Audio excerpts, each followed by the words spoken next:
Good morning, everybody. I wanted to do this little DIY of some hummingbird food, and this is, I'm boiling up some water.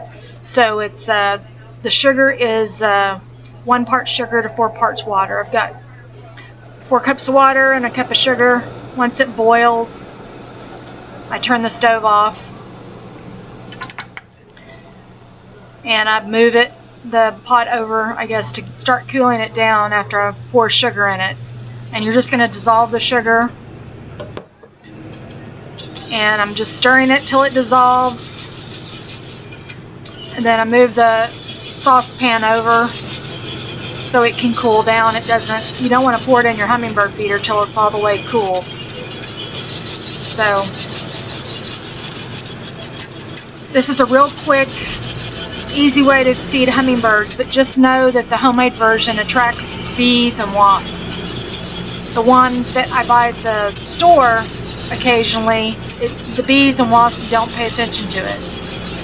So that just tells you the difference. This is just organic sugar, that's why it's brown. It's got a brown tint to it.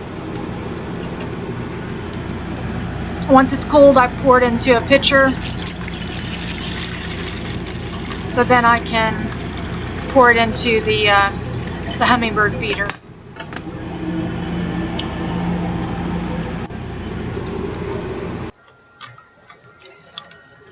And I just fill up the hummingbird feeders.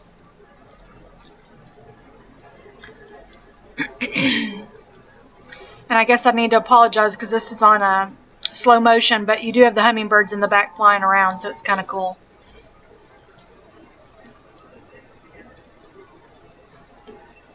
And when I'm filling it up, they're kind of swarming around. Anyway,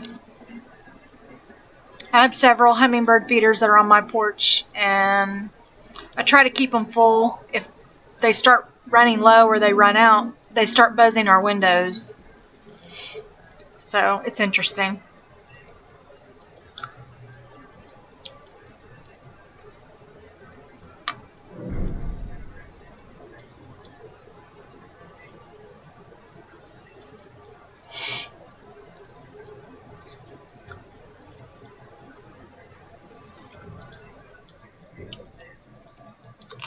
Anyway, I hope you enjoy this video, and I hope you'll try to make your own hummingbird nectar, and I see you guys on the next video. You'll also see my husband hanging up the feeder in just a minute at the end of this clip.